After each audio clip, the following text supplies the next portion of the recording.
Hello, good morning student. बेटा कल हमने वर्ण विचार के बारे में पढ़ा था। आज हम पढ़ेंगे बेटा शब्द कि शब्द क्या होते हैं। शब्द के बारे में पढ़ेंगे कि शब्द क्या होते हैं।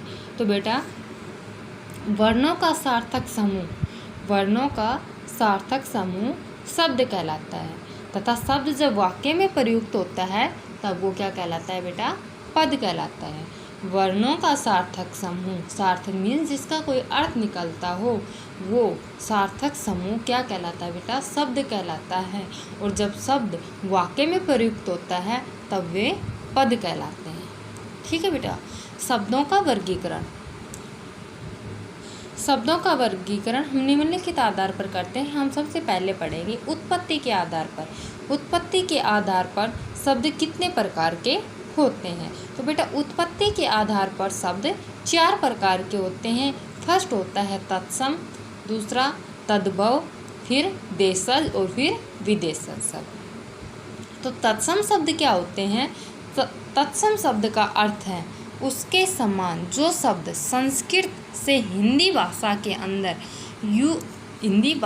अंदर यानी कि जो शब्द संस्कृत से हिंदी में लिए गए हैं वो शब्द क्या कहलाते हैं बेटा, तत्सम शब्द कहलाते हैं। जो शब्द संस्कृत से हिंदी भाषा में लिए गए हैं वो तत्सम शब्द कहलाते हैं। जैसे बेटा उदाहरण के लिए जैसे वृक्ष है, अग्नि है, सौपन है, सूर्य है, ये सारी कौन सी शब्द है बेटा, ये किससे लिए गए हैं, ये संस्कृत भाषा से लिए गए शब्द हैं।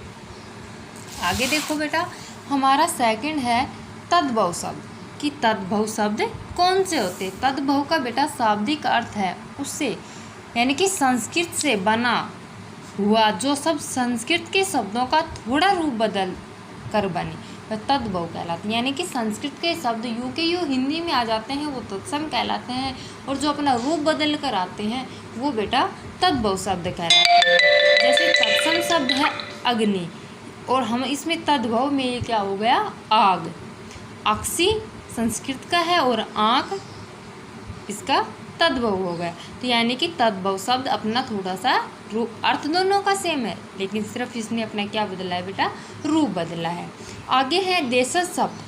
देशज शब्द क्या होते हैं। देशज शब्द ग्रामीण अंचलों की बोली में बोले जाते हैं। यानी कि जो शब्द हम अपनी आम बोलचाल अपनी जो ग्रामीण क्षेत्र में जिन शब्दों का प्रयोग करते हैं वो हमारे देशज शब्द कहलाते हैं। और विदेशज शब्द बेटा मुगलों, पुर्तगालियों, फ्रांसीसियों, अंग्रेजों, भारत के आगमन के परिणाम स्वरूप हिंदी भाषा, अरबी, फ्रांसी, पुर्तगाली, अंग्रेजी आदि अनेक भाषाओं में जो हम शब्द बोलते हैं, अनेक भाषाओं के जो हम शब्द बोलते हैं वो बेटा विदेशी शब्द कहलाते हैं। जैसे कार है ये अंग्रेजी का शब्द है, कंप्यूटर भी, टेलीफोन, डॉक्टर, पेन, ये सारे बेटा अंग्रेजी शब्द है। आसमान, कुर्ता ये चीनी शब्द है। तो ये शब्द कौन से शब्द कहलाते हैं बेटा, विदेशी शब्द कहलाते हैं। जो हम अपने ग्रामीण क्षेत्र में आम बोलचाल में प्रयोग करते हैं वो बेटा देशज शब्द कहलाते हैं। ठीक है बेटा। आगे हम पढ़ेंगे रचना के आधार पर। हमने पहले उत्पत्ति के आधार पर पढ़ा, अब हम पढ़ेंगे रचना के आधार पर। रचना के आधार पर बेटा शब्द के 3 भेद होते हैं, रूढ़ शब्द, यौगिक और योग रूढ़ शब्द।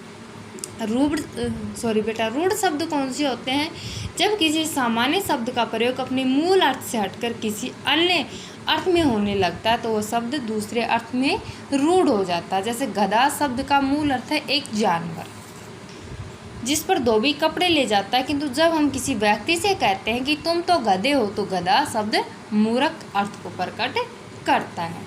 ठीक है बेटा।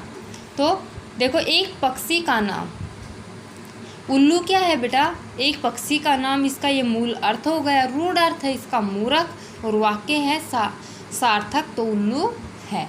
ठीक है। अगला है बेटा यौगिक शब्द। यौगिक शब्द क्या होते हैं, एक से अधिक इकाइयों से मिलकर बने शब्द क्या कहलाते हैं बेटा, यौगिक शब्द। एक से अधिक इकाइयों से, एक शब्द से अधिक शब्दों से मिलकर जो शब्द बनता है वो कहलाता है बेटा यौगिक शब्द। जैसे रसोई प्लस में घर, रसोई घर, यानी कि 2 वाक्यों से मिलकर एक शब्द तैयार हो गया है, ये एक से अधिक इकाई से बनकर तैयार हुआ है, इसलिए कौन सा शब्द है बेटा? यौगिक शब्द। अगला है बेटा योगरूढ़ शब्द। योगरूढ़ शब्द क्या होते हैं? जब कोई यौगिक शब्द अपने अर्थ से हटकर किसी अन्य अर्थ के लिए रूढ़ हो जाता है तो वो योगरूढ़ शब्द कहलाते हैं। जब कोई यौगिक शब्द अपने अर्थ से हटकर किसी अन्य शब्द के लिए रूढ़ हो जाता है, अन्य के लिए रूढ़ हो जाता है, तो उसे योगरूढ़ शब्द कहते हैं। इसमें देखो बेटा, लंबोदर, लंबा प्लस में उदर, लंबे उदर वाला, यानी कि गणेश किसी अगले, किसी और के लिए, किसी अन्य के लिए रूढ़ हो गया है, वो कहलाता है बेटा योगरूढ़ शब्द। हम नंबर 3 है बेटा प्रयोग के आधार पर। प्रयोग के आधार पर शब्दों के कितने भेद होते हैं? प्रयोग के आधार पर शब्द के भेद देखो बेटा, विकारी, अविकारी। कितने भेद होते हैं बेटा? 2 होते हैं, विकारी और अविकारी। तो विकारी शब्द क्या होते हैं? जब संज्ञा, सर्वनाम, विशेषण तथा क्रिया शब्द जब वाक्य में प्रयुक्त होते हैं तो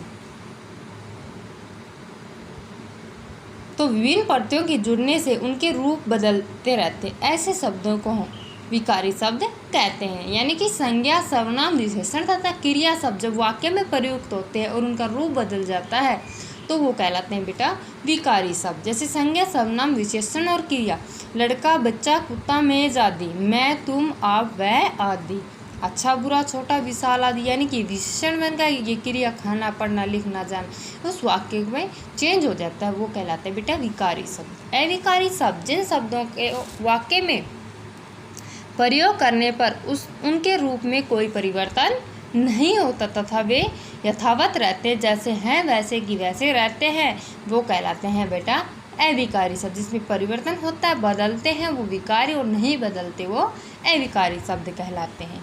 ठीक है बेटा।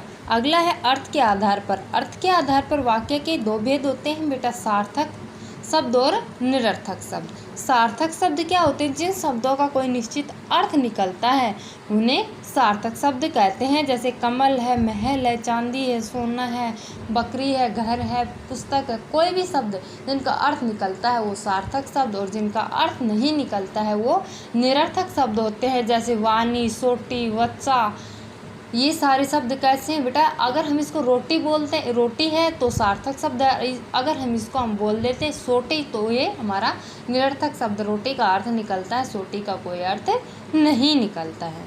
तो बेटा कल हमने वर्ण विचार के बारे में पढ़ा था और आज हमने पढ़ा है शब्द विचार के बारे में। तो बेटा आपको जितने भी मैंने वर्ण विचार और शब्द विचार में जितने भी क्वेश्चन आंसर लिखवाए हैं वो सभी क्वेश्चन आंसर आपको लर्न करने हैं। इस लेसन का बुक वर्क हम अगली वीडियो में पढ़ेंगे। तब तक बेटा आपको ये क्वेश्चन आंसर लर्न करने हैं। थैंक्स बेटा।